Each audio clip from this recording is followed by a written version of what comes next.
I've got life's tough questions for you. Hey listeners, I'm Australia Guy and this is Life's Tough Questions, the show where people want to put a swimming pool in their private jet. Our first question is about hygiene, which asks, you have a favourite cup at work that you brought from home. You love this cup, wasn't given to you by anyone, but you have become attached to it. You take a 2-week holiday and come back refreshed and relaxed, only to find that your cup is dirty and sitting in the sink. Apparently, the most unhygienic guy in the office has been using it for the 2 weeks that you were gone. You sigh and look at the cup. You will have to get a brand new cup, wash the cup and keep using it, or never have a cup at the office again. You have completely lost faith in leaving things unattended. Now this poll was on Facebook and Reddit, and it seems that most of the votes went to the washing of the cup, followed by getting a new cup, and then the losing faith in things that are unattended at work. And as John here says, I would probably also tell them not to use my cup again too, and put my name on it. And Ty says, I always take my cup home with me when I go on leave to prevent precisely this scenario. And yeah, I completely see Ty's point. I mean, I even bring my own cutting board, knives, and condiments because I refuse to begin to even think about what they get up to when I'm not looking. I mean, have you even seen those videos of life hacks and watch things like when people want to cook hot dogs and stuff on a uni budget and they stick them inside things like kettles and that? Ugh, just thinking about it. Also, a large part of me wishes that I could just wash the cup, but I struggle at the best of times to share a cup with people because no matter how many times you wash a cup, I swear you can taste if it's had something like tea or coffee in it. Because I don't drink tea or coffee, and I know when I've drunk from a cup that's had tea or coffee in it. So, unless I worked in some big industrial, hospitality, place that had one of those washers that go to 800 degrees, I don't think I could drink out of another person's cup unless I knew them really well. So I was on the minority here for this one, but still struggle with the concept of just how clean is everything. Although I suppose traveling to other countries has really helped me accept things that aren't always handled in the best ways. So, sometimes it's best to not overthink things like these. How about you guys? Has this happened to you at work before? Let us know in the comments. Next is a special Australia one, as it was Australia Day the other day, and it shows a picture of Vegemite on toast, asking, how do you eat your Vegemite toast? And it has them ranked 1 to 6 there in amounts of Vegemite put on the toast, and also with or without butter and margarine. Now, instead of directly looking at the comments here, I will have them in the background while I explain my views. You see, I usually eat hot bread, not toast, and I like buttery goodness with a well spread amount of Vegemite. I think the two complement each other really well. So it was interesting to see that some people love butter and some love it very little. Another thing, you see, Vegemite is salty, and, well, it can be very strong for those that have never tried it before. In fact, I made a video outlining how a newbie should eat on my other channel. But in general, most Aussies treat Vegemite much like peanut butter. Goes in cooking, as a spread, can be experimented with, but again, like peanut butter, not usually eaten straight from the tub. How about you, viewers? Are you a non-Australian born that loves Vegemite?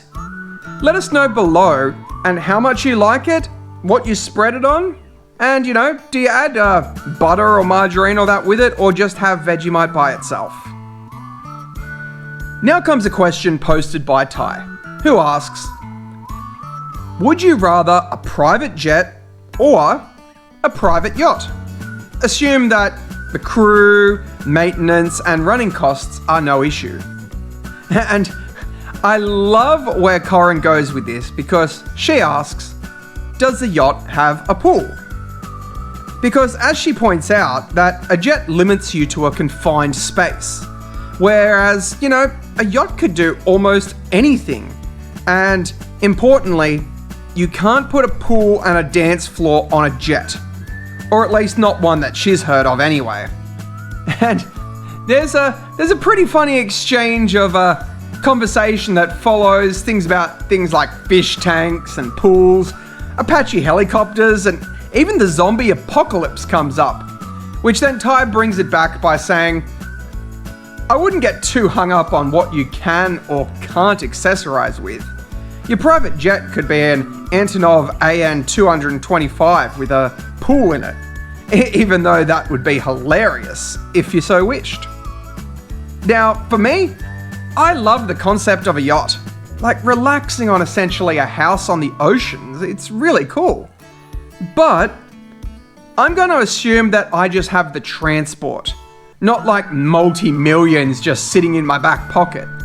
So the idea of having a private jet with running costs inclusive, that means I could jump on and off, go traveling to other countries for literally day trips. Favorite band playing in a different country? Let's go. Feel like eating ramen in Osaka? Boom, dinner time. Not to mention avoiding lines and other people with, getting in a private jet. You just check in and go on. How about you guys? Do you own a yacht or a private jet? Let us know. Okay, so now to our final poll that we cast last week, which asked, would you rather be stuck in an elevator for 24 hours with no communication to the outside and no electronic devices, either alone or with two somewhat slobs with unhygienic habits? And almost everyone across both Facebook and Reddit says that they want to be alone for the 24 hours. And I agree. I don't know if it's the unhygienic thing that is much the issue as also them being strangers too. Although the conversation might be interesting, you have no idea how unpredictable they might be. They might have a huge panic attack, or they might be one of those really paranoid people and not shut up about government conspiracies, and you would have to endure that for 24 hours. Yeah, I think alone, I would just try sleep. Maybe I could exercise? Provided that the lift was stuck on a safe area, I would feel comfortable enough to exercise. I know 24 hours isn't that long, but without an electronic device or something, I don't know. Maybe I could practice my shirt folding skills or how quickly I can take on and off a shirt or something. How about you viewers? Have you ever been stuck in an elevator? What did you do to pass the time? Let us know below. Which brings us to the question for next week, which is a slight edit of an old question, and it asks, would you rather live in an average house on the beach or in a forest or bush? In both scenarios, it's not like some secluded, your own island or some kind of in the middle of desolate forest, nowhere weird. You're in more of a small development area situation. So there's going to be other people and that around. So anyway, where would you rather live? Beach or the forest?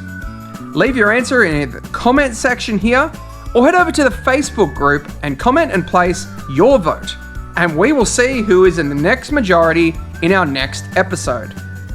Reminder, there's still that Reddit page, so if you don't want to post on Facebook and would rather be anonymous, you can head over to the Reddit page at r/life'stoughquestions.